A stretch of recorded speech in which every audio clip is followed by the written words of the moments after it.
আসসালামু আলাইকুম ওয়া রাহমাতুল্লাহি ওয়া বারাকাতুহু। বিসমিল্লাহির রহমানির রহিম।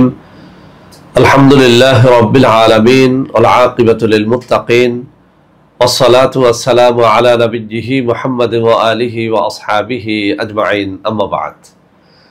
সম্মানিত দিনদার ভাই ও বোনেরা, আজ আমি আপনাদের জন্য অত্যন্ত চমৎকার একটা ভিডিও নিয়ে হাজির হয়েছি।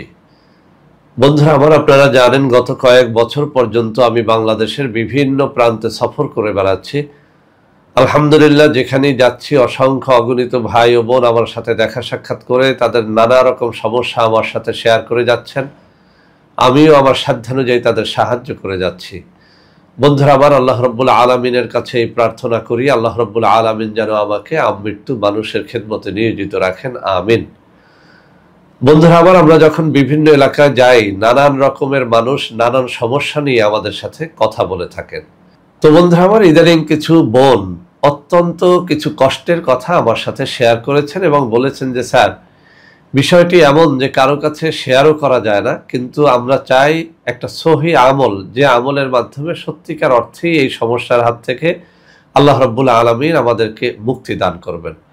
তো বন্ধুরা আমার, সমস্যাটা কি আমি বলেই ফেলি, যেহেতু এখানে কোনো বোনের নাম আমি বলছি না। মূলত অনেক এলাকায় এরকম অনেক সমস্যা নিয়ে আমার অনেক বোনেরা আমার সাথে দেখা সাক্ষাৎ করে থাকেন। তো তাদের সমস্যাটা কি? সমস্যাটা হচ্ছে এই যে দীর্ঘদিনের সংসার, হঠাৎ করে স্বামী পরকীয়া করে কোনো এক মহিলাকে নিয়ে ভেগে গেছে, সন্তান আছে, ছেলে আছে, মেয়ে আছে, তাদের প্রতিও কোনো খোঁজ খবর নেয় না, আর স্ত্রীর প্রতিও কোনো খোঁজ খবর আর নিচ্ছে না। তো বন্ধুরা আমার, এটা একটা জটিল সমস্যা। আপনি যখন বিয়ে করেছেন, বিয়ে করার আগেই তো সবকিছু ভেবেচিন্তে বিয়ে করা উচিত ছিল। বিয়ে করে ফেলেছেন, সন্তান হয়েছে, এখন সন্তানরা বড় হওয়ার পথে, আর আপনি স্ত্রীকে ফেলে অন্য কোনো নারী সঙ্গ নিয়ে চলে যাবেন, এটা আসলে ইসলামও সমর্থন করে না। যদি ইসলাম 4টা বিয়ের কথা বলে, কিন্তু সেখানে অত্যন্ত কঠিন কিছু শর্ত আরোপ করে। কেননা প্রথম স্ত্রীর প্রতি কোনো রকমের অত্যাচার অবিচার করে আপনি দ্বিতীয় স্ত্রী অথবা তৃতীয় স্ত্রী গ্রহণ করবেন, এটা ইসলাম কখনোই সমর্থন করে না। তো বন্ধুরা আমার, এইরকম যেসব বোনেরা রয়েছেন যাদের স্বামী হঠাৎ করে ফেলে গেছে, অথবা যাদের স্বামী কোনোভাবেই তার খোঁজখবর নিচ্ছে না, ছেলে মেয়ের খোঁজখবর নিচ্ছে না, সংসারে উদাসীন, এমন যারা রয়েছেন, আজকে আমি পবিত্র কোরআনুল কারীম থেকে একটা ছোট্ট দোয়া শিখিয়ে দিব, যেটির মাধ্যমে ইনশাআল্লাহ আপনার স্বামীকে পরকীয়ার হাত থেকে বাঁচাতে পারবেন। স্বামী যদি আপনার উপর অত্যাচার অবিচার নিপীড়ন করে থাকে, সেটির হাত থেকে আল্লাহ রাব্বুল আলামিন এই দোয়ার বরকতে আপনাকে মুক্তি দান করবেন। স্বামী অবশ্যই আপনার ভালোবাসায় পাগল হবেন, আপনার খোঁজ খবর নিতে স্বামী বাধ্য থাকবেন। তো বন্ধুরা আমার, শুধু যে আমাদের বোনদের এই সমস্যা তা কিন্তু না। আমি ইদানিং বেশ কয়েকটা এলাকা সফর করে যেটা বুঝলাম, অনেক স্বামীও কিন্তু এই একই বিপদে রয়েছেন। অর্থাৎ অনেক বছর হলো সংসার করতেছেন, হঠাৎ করে স্ত্রী অন্য কারো প্রেমে পড়ে, অন্য কারো প্রেমে মজে স্বামীকে ছেড়ে চলে গেছেন। আমি কুমিল্লা অফিসে একটা ছেলের নাম জানি, ও প্রায় কুমিল্লা এসে আমার সাথে দেখা সাক্ষাৎ করে কিভাবে যে কান্না করে আমি ভাষায় প্রকাশ করতে পারি না। তার ঘরে রয়েছে 2-3টা বাচ্চা, এইসব ছোট ছোট বাচ্চাদের ফেলে মা টিকটকার, সে চলে গেছে। নাউজুবিল্লাহি মিন যালিক। আর টিকটক ইউটিউব হয়ে এখন অবস্থাটা এমন হয়ে গেছে যে কি আর বলা। স্বামী চলে যাচ্ছে স্ত্রীকে ছেড়ে, স্ত্রী চলে যাচ্ছে স্বামীকে ছেড়ে। আসলে ভাষায় প্রকাশ করা যায় না এইসব দুঃখ কষ্টের কথা। তো এরকম যদি কারো জীবনে ঘটে থাকে যে স্ত্রী চলে গেছে অথবা স্বামী চলে গেছে, আরো একটা কথা আমি উল্লেখ করতে চাই, অনেকেই আমার সাথে দেখা সাক্ষাৎ করেন অবিবাহিত নারী এবং পুরুষের মধ্য থেকে। এইসব তরুণ তরুণীরাও কিন্তু সেম ঘটনা বলে থাকেন। সেদিন দুবাইয়ের একটা লোক বলল যে ভাই, একটা মেয়েকে খুব রকম ভালোবাসি, প্রায় 4-5 বছর পর্যন্ত দুবাই থেকে তার জন্য লাখ লাখ টাকা পাঠিয়েছি, তার পড়ার খরচ দিয়েছি, এখন সেই মেয়ে অন্য কারো প্রেমে পড়ে আমাকে ছ্যাঁকা দিয়ে চলে গেছে। তো এরকম ঘটনাও কিন্তু আমরা শুনি। আসলে ছেলে যে শুধু মেয়েদের ছেড়ে যায় তাই না, মেয়েরাও কিন্তু ছেলেদেরকে ছ্যাঁকা দিচ্ছে। তো এরকম সমস্যায় যারাই রয়েছেন, আজকের দোয়াটি তাদের জন্য। যদিও দোয়াটি একটু কঠিন, পবিত্র কুরআনুল কারীমের সূরা আল ইমরানের 31 নম্বর আয়াতখানা একেবারে ছোট না, যে কারণে মুখস্থ করা একটুখানি কঠিন হলেও আপনাদেরকে বলবো, যারা এই সব সমস্যার মধ্যে রয়েছেন তাদেরকে বলবো পবিত্র কুরআনুল কারীমের এই আয়াতখানা আমি যে সব পদ্ধতি শিখিয়ে দিব ওই সব পদ্ধতিতে আপনারা কাজে লাগাবেন, ইনশাআল্লাহ কাজ হবে। তো বন্ধুরা, আমার প্রথম যে পদ্ধতিটি হচ্ছে সেটি হচ্ছে সূরা আল ইমরানের 31 নম্বর আয়াত। আমি যে আয়াতখানা পড়ে শোনাবো আপনারা পবিত্র কুরআনুল কারীম থেকে খুঁজে নেবেন। এই আয়াতখানা মেশক জাফরানের কালি দ্বারা লিখে এরপরে ওই আয়াতের নিচে স্বামী যদি স্ত্রীকে ছেড়ে যায় তাহলে স্ত্রীর নাম, মায়ের নাম, বাবার নাম উল্লেখ করে ওখানে লিখে দিবেন যে আল্লাহ তাকে আমার বাধ্যকতা করে আমার কাছে ফিরিয়ে আনো। আর যদি স্ত্রী স্বামীকে ছেড়ে যায় সেক্ষেত্রে স্বামীর নাম, মায়ের নাম উল্লেখ করে এভাবে লিখে দিবেন, হে আল্লাহ আমার স্বামীকে বাধ্যগত করে আমার কাছে ফিরিয়ে আনো। অথবা কোনো ছেলে মেয়েকে যদি ছেড়ে যায় তাহলে ওই একই পদ্ধতি অনুসরণ করবেন। কোনো মেয়ে যদি ছেলেকে ছেড়ে যায় সেক্ষেত্রে ওই একই পদ্ধতি অনুসরণ করতে হবে।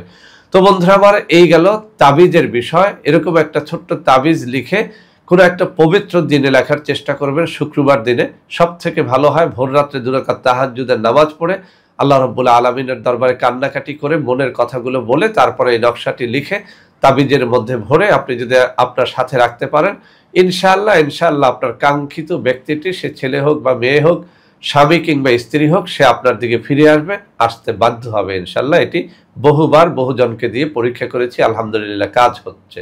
2 নম্বর যে পদ্ধতিটি সেটিও কিছুটা কঠিন। তাবিজ কবজ যারা লিখতে পারেন না বা তাবিজ কবজ লেখার যারা অনুমতি পাচ্ছেন না তাদের জন্য এই পদ্ধতি। সেই পদ্ধতিটি হচ্ছে এই যে আপনি পবিত্র কুরআনুল কারীমের সূরা আল ইমরানের 31 নম্বর আয়াতখানা আমি কিছুক্ষণের মধ্যে সেটি পড়ে শোনাবো। এই আয়াতখানা সহি শুদ্ধ রূপে মুখস্থ করে নেবেন। এরপরে এই আয়াতখানা দৈনিক 5 ওয়াক্ত নামাজের পরে 121 বার করে পাঠ করবেন।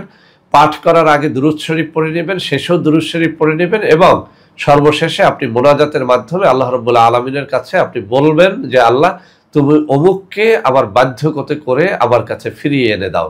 তো বন্ধুরা আমার, এই জিনিসটি আপনি 7 দিন, 21 দিন বা 41 দিন পর্যন্ত করতে থাকবেন। এমনকি 41 দিনে ফল না হলে অনবরত করতে থাকবেন। আমি চ্যালেঞ্জ দিয়ে বলছি, আপনি যদি এরকম কেউ বিপদগ্রস্ত হয়ে থাকেন এই আমলটি করে দেখেন, ইনশাআল্লাহ কাজ হবে।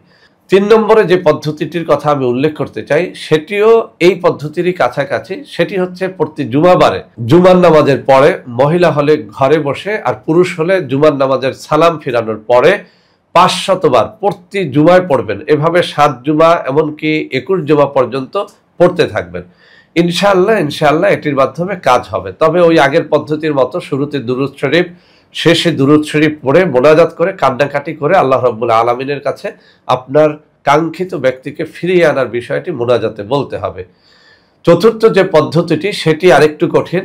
কিছু কিতাবের মধ্যে বলা হয়েছে ভোর রাত্রে 2 রাকাত তাহাজ্জুদের নামাজ পড়ে জায়নামাজে বসে একাধারে 7 দিন পর্যন্ত, কোন কিতাবে বলা হয়েছে একাধারে 21 দিন পর্যন্ত 1000 বার সূরা আল ইমরানের 31 নম্বর আয়াতখানা মনোযোগের সাথে পড়বেন। আগের নিয়মের মতো শুরুতে দুরূদ শরীফ, শেষে দুরূদ শরীফ পড়ে মোনাজাতে কান্নাকাটি করে আল্লাহ রাব্বুল আলামিনের কাছে আপনার কাঙ্ক্ষিত ব্যক্তিকে ফিরিয়ে আনার বিষয়টি বলবেন, ইনশাআল্লাহ কাজ হবে। বন্ধুরা আমার, যারা যে পদ্ধতিতেই কাজটা করেন না কেন আপনি যেন অবশ্যই পবিত্র দিলে, পবিত্র মনে এটি পাঠ করেন। আর যারা তাবিজ কবজ নকশা লিখতে চান তারা যেন অবশ্যই পরহেজগার, নামাজি হন। পবিত্র দিলের কথা ছাড়া আল্লাহ রাব্বুল আলামিনের দরবারে কোনো কথা আসলে কবুল হয় না। আপনি যদি জেনাকার হন, ফাসেক হন, ফুজ্জার হন, আপনার তাবিজ কবজ বা আমলের দ্বারা আসলে আপনি কাঙ্ক্ষিত লক্ষ্যে পৌঁছাতে পারবেন না। সেজন্য অবশ্যই আপনি যদি আল্লাহ রাব্বুল আলামিনের পবিত্র কুরআনুল কারীমের এই আয়াতের আমল করতে চান অথবা নকশা লিখে সাথে রাখতে চান, আপনাকে অবশ্যই হালাল রিজিক অন্বেষণকারী হতে হবে, 5 ওয়াক্ত নামাজি হতে হবে, হারামখোর হলে চলবে না, নেশাখোর হলে চলবে না। তো বন্ধুরা আমার, আমি এখন আয়াতখানা বারবার তেলাওয়াত করে শোনাবো যাতে করে আপনারা শুনে এই আয়াতখানা সহি শুদ্ধ রূপে মুখস্থ করে তারপরে আমল করতে পারেন। বন্ধুরা আমার, আমি আবারও বলছি, এই আয়াতখানা আমার সাথে বারবার শুনে তারপরে মুখস্থ করে নেবেন। কেননা এখানে আমি বাংলা উচ্চারণ যদিও দিয়ে দিব কিন্তু আরবির উচ্চারণ সহিভাবে বাংলায় লেখা যায় না। শুনে আপনারা যদি মুখস্থ করে নেন আর সহি শুদ্ধভাবে যদি আমলটি করতে পারেন, ইনশাআল্লাহ আপনার আমলে আপনার কাঙ্ক্ষিত লক্ষ্যে পৌঁছা যাবে ইনশাআল্লাহ। তো বন্ধুরা আবার যারা আমল করবেন শুরুতে বিসমিল্লাহির রহমানির রহিম একবার পড়বেন, আপনি 100 বার পড়েন অথবা 121 বার পড়েন, অথবা 500 বার পড়েন, অথবা 1000 বার পড়েন। শুরুতে বিসমিল্লাহির রহমানির রহিম পুরাটা একবার পড়ে নেবেন, আর বারবার পড়ার কোনো প্রয়োজন পড়বে না। তো বন্ধুরা আমার, মনোযোগের সাথে পড়বেন, হৃদয় খুলে পড়বেন, আমার সাথে আপনারা উচ্চারণ করে করে পড়াটা শিখে নেন। বিসমিল্লাহির রহমানির রহিম। কুল ইন কুনতুম তুহিব্বুনাল্লাহা ফাত্তাবিউনি ইউহিব্বুকুমুল্লাহ ওয়া ইয়াগফির লাকুম যুনুবাকুম আল্লাহু গফুরুর রহিম। বন্ধুরা আবার আমি এখানে অর্থও দিয়ে দিব। অর্থের দিকে খেয়াল করে আপনি যখন পাঠ করবেন তখন আপনি যেন আল্লাহ রাব্বুল আলামিনের সামনে উপস্থিত হয়ে আপনার কাঙ্ক্ষিত ব্যক্তিকে পাওয়ার জন্য আল্লাহ রাব্বুল আলামিনের সামনে উপস্থিত হয়ে কাকুতি মিনতি করতেছেন, এরকম একটা ভাব মনের মধ্যে রেখে তারপরে যেন পাঠ করেন। আপনার মন একদিকে, মুখ আর একদিকে, এভাবে যদি অমনোযোগী হয়ে দোয়া মোনাজাত করেন তাহলে আসলে দোয়া কবুল হবে না। তো বন্ধুরা আমার, আমি পড়ছি, আপনারা এভাবে পড়ার চেষ্টা করবেন।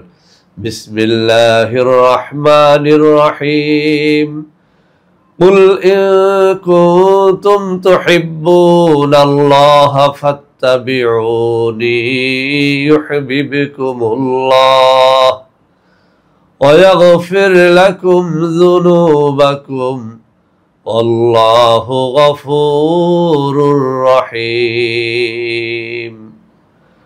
কুল ইন কুনতুম তুহিব্বুনাল্লাহা ফাত্তাবিউনি ইউহিব্বুকুমুল্লাহ ওয়া ইয়াগফির লাকুম যুনুবাকুম আল্লাহু গফুরুর রহিম।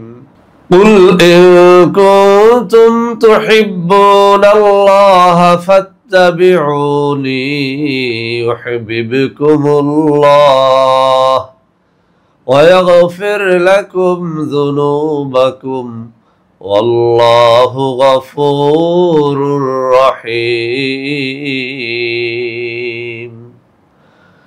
কুল ইন কুনতুম তুহিব্বুনাল্লাহা ফাত্তাবিউনি ইউহিব্বুকুমুল্লাহ ওয়া ইয়াগফির লাকুম যুনুবাকুম আল্লাহু গফুরুর রহিম। তো বন্ধুরা আমার, এভাবে দিল খুলে, মন খুলে আল্লাহ রাব্বুল আলামিনকে হাজির নাজির জেনে আপনার মনের কথাগুলো আয়াতের মাধ্যমে আপনি আল্লাহ রাব্বুল আলামিনের কাছে, আল্লাহ রাব্বুল আলামিনের দরবারে পৌঁছে দেওয়ার চেষ্টা করবেন। ইনশাআল্লাহ এই আমলটি আমি যত মানুষকে শিখিয়েছি সবাই বলেছে আলহামদুলিল্লাহ এর দ্বারা কাজ হয়েছে, ফল পেয়েছে। তো বন্ধুরা আমার, যে সমস্ত ভাইয়েরা বোনেরা এরকম বিপদের মধ্যে রয়েছেন তাদেরকে বলবো, পবিত্র কোরআনুল কারীমের এই আয়াতখানা শুনে শুনে মুখস্থ করে যেভাবে শিখিয়েছি এই পদ্ধতি অনুসরণ করে কাজটা করেন, ইনশাআল্লাহ এই সমস্ত আমলের মাধ্যমে আল্লাহ রাব্বুল আলামিন আপনাদের বিপদ আপদ দূর করে দেবে। তো বন্ধুরা আমার, এছাড়াও আমাদের কাছে বিভিন্ন রকমের বশীকরণের নানা রকম তাবিজ কবজ রয়েছে, নকশা রয়েছে। আমি এই স্ক্রিনে কিছু নম্বর দিয়ে দেবো, ওই সব নম্বরে ভিডিও কলে সরাসরি কথাবার্তা বলে আপনারা আমার সাথে যোগাযোগ করতে পারবেন। তো বন্ধুরা আমার, আজকের এই ভিডিওটি ভালো লাগলে লাইক করবেন, কমেন্ট করবেন, শেয়ার করবেন, ওই সমস্ত বিপদগ্রস্ত মানুষের মধ্যে এটি শেয়ার করে দেবেন। সবাই ভালো থাকবেন। আল্লাহ হাফেজ। আসসালামু আলাইকুম ওয়া রাহমাতুল্লাহি ওয়া বারাকাতুহু।